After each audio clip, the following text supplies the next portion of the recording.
Mesdames, Messieurs, bonjour et bienvenue à l'actualité internationale sur Kivu Morning Post. Le projet d'accord de paix entre la RDC et le Rwanda, celui entre la RDC avec les États-Unis, ont été déposés au Parlement pour les ratifications. L'annonce a été faite par la première ministre de la RDC, Judith Suminwa Tuluka, qui affirme que ces accords ont été négociés pour les biens du peuple congolais.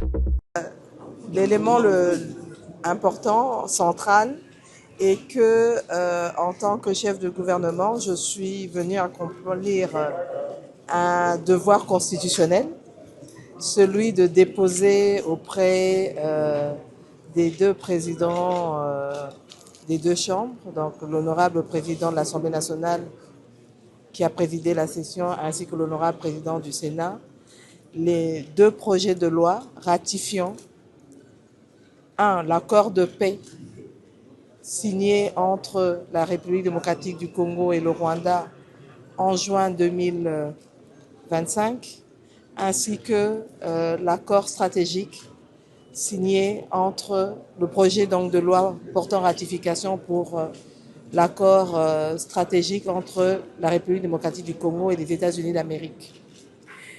Il faut tenir compte que c'est vraiment une obligation constitutionnelle et cela va de soi que dans notre démocratie, nous puissions accomplir cela. C'est prescrit par l'article 214 de notre Constitution. Et en juin, l'accord de paix a été signé. Une annexe qui était prévue dans l'accord de paix en son chapitre 6 portait sur le cadre d'intégration régionale. Et ce cadre-là a été signé aussi en décembre, raison pour laquelle nous avons dû attendre d'avoir l'ensemble des textes. Et vu que c'était pendant les vacances parlementaires, nous avons le temps de revenir des États-Unis, etc. Nous avons décidé donc, avant la rentrée parlementaire, de pouvoir déposer ces projets de loi pour ratification, parce que c'est ce que prescrit la Constitution. Et c'est important que les élus du peuple puissent être au courant, même s'il y a eu des discussions en réunion interinstitutionnelle autour du chef de l'État et les chefs d'institutions. Il est important maintenant que les élus du peuple puissent à leur tour être pleinement informés du contenu de ces accords afin que la population congolaise puisse être au courant, parce qu'il n'y a rien à cacher. Tout ce qui a été fait au bénéfice du peuple congolais, particulièrement le peuple à l'Est, pour la paix, parce que il est important que ce processus évolue pour assurer notre souveraineté et notre intégrité territoriale. C'est ce que nous avons recherché jusque-là, mais aussi dans le cadre des accords stratégiques pour le développement de notre pays, parce que nous voulons un mieux-être pour notre population. Nous avons aussi un peu regardé comment nous allons nous préparer pour la rentrée parlementaire. Et bon, évidemment, un petit clin d'œil à nous les femmes, en commençant par moi, chef du gouvernement, nous a été fait, puisque le 8 mars étant demain, nous avons eu à recevoir un petit présent de la part des deux président des chambres et des membres du bureau. Donc, ça nous permet à nous, en tant que femmes leaders, de montrer que nous sommes accompagnés aussi par nos chefs d'institution dans cette démarche de promotion du genre, de promotion de la femme congolaise. Donc, c'est un peu tout ça qui a été discuté aussi. Rappelons qu'en décembre 2025, le Parlement rwandais avait déjà ratifié le projet des lois des accords signés à Washington avec la RDC et le Rwanda, qualifié d'historique par les États-Unis. Restons toujours en République démocratique du Congo pour des questions internationales. Après l'attaque du parc national de Lupemba par des miliciens, le gouverneur Martin Kazembe s'est rendu sur place suite à la réussite des opérations sécuritaires qui ont permis de chasser les assaillants et de libérer les otages, dont un Américain et un Britannique. C'est un gouverneur de province serein et déterminé à restaurer l'autorité de l'État sur toute l'étendue de sa province qui a foulé les quartiers généraux du parc national de Upemba, situé à près de 400 km de Lubumbashi et au cœur du territoire de Mitwaba. Ce parc a récemment fait l'objet d'une attaque meurtrière perpétrée par un groupe d'assaillants porteurs d'armes à feu et blanches. L'autorité provinciale et les membres du comité provincial de sécurité ont eu les explications de Mme Tina, directrice générale du parc, sur les tableaux sombres des événements et ils se sont imprégnés de l'ampleur des dégâts causés par les assaillants ainsi que leur mode opératoire. Ces derniers ont causé d'importants dégâts matériels. Sur cette liste, il faut retenir malheureusement la mort de certains agents congolais dans ce parc national. Face à cette situation, le gouverneur intérimaire de la province du Haut-Katanga, sous l'impulsion du chef de l'État Félix-Antoine Tshisekedi Tshilombo, a déployé des forces de l'ordre et de sécurité afin de renforcer la sécurité et la quiétude, pourquoi pas le calme, dans ce site de Lusinga.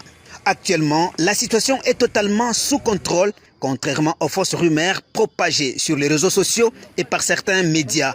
Devant une épave d'avions qualifiés d'avions de chasse qui auraient été volés par les assaillants, le gouverneur intérimaire Martin Kazembechula a réaffirmé sa détermination de sécuriser sa province et a promis de poursuivre les assaillants jusqu'à leur neutralisation. Nous sommes au niveau de la base du parc Upemba.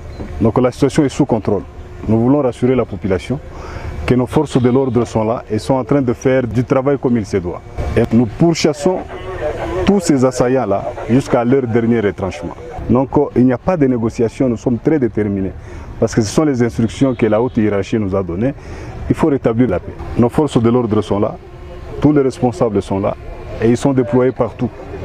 Donc la situation est maîtrisée. Donc nous voulons rassurer tout le monde et surtout à la population de Mitwaba.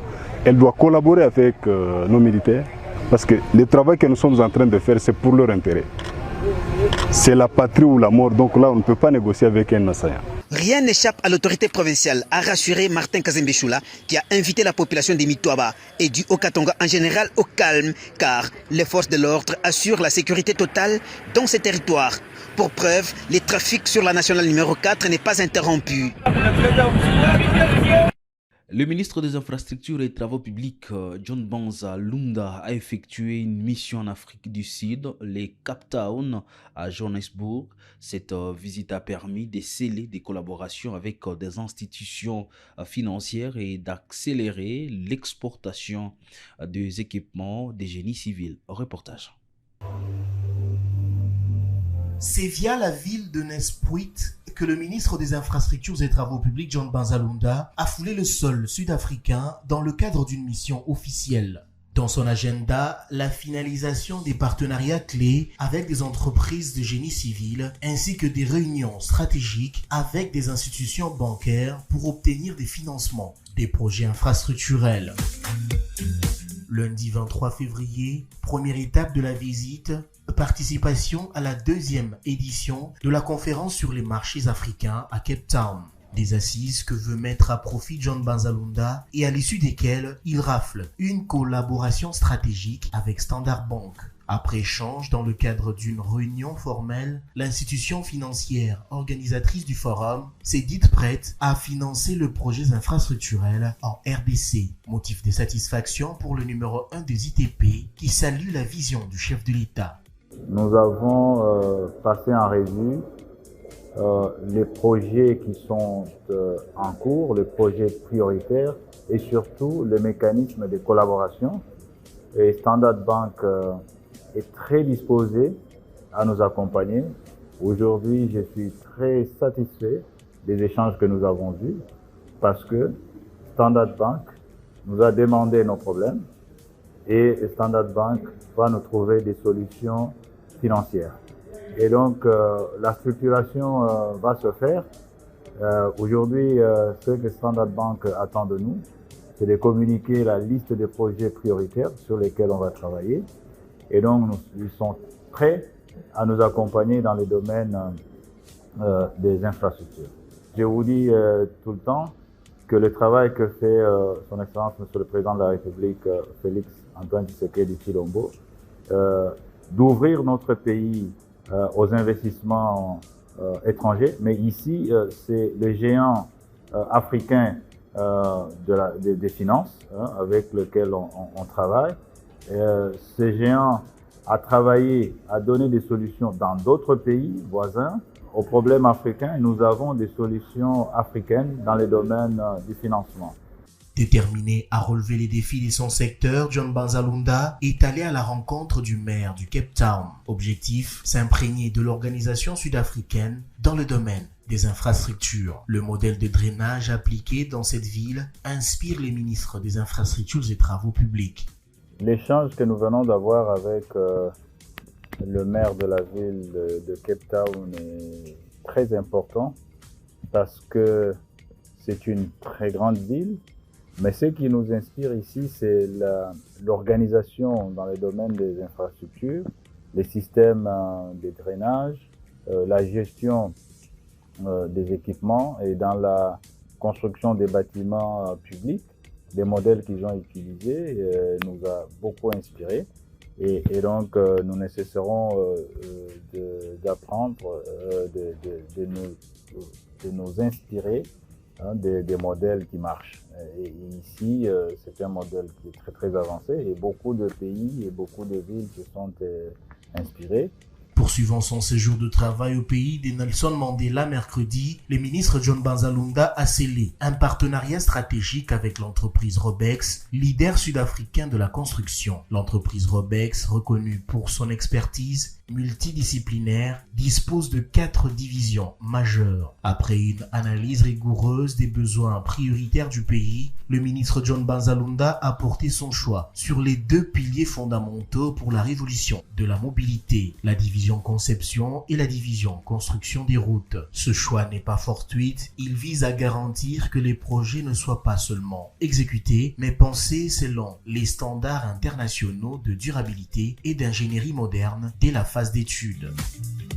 La délégation congolaise a ensuite pris la direction de la ville de Port Elizabeth pour une visite à l'usine de la société Isuzu. Sur place, le patron des ITP accélère le processus de déploiement vers la RDC de 1000 équipements, dont 500 camions et 500 différents types de véhicules de génie civil. Ce lot, commandé en Chine, île Maurice et en Afrique du Sud, comprend notamment des véhicules de remorquage, de dépannage et des ateliers mobiles, ainsi que des camions bennes. Une promesse qui tend à se concrétiser. Jeudi 27 février, dernier jour de la mission du ministre des ITP John Banzalunda, qui a rejoint la ville de Johannesburg. Sur place, il échange avec le groupe Gouma Africa, représenté par son président Robert Gumede. La rencontre se tient au siège de la Banque de développement de l'Afrique australe, DBSA, dont l'une des missions est de soutenir les projets d'infrastructures durables. John Banzalunda présente la politique du gouvernement sur le secteur des infrastructures et appelle la DBSA à financer les projets infrastructurels en RDC. Au sortir de la réunion, la banque a dit toute sa disponibilité à œuvrer aux côtés de la RDC.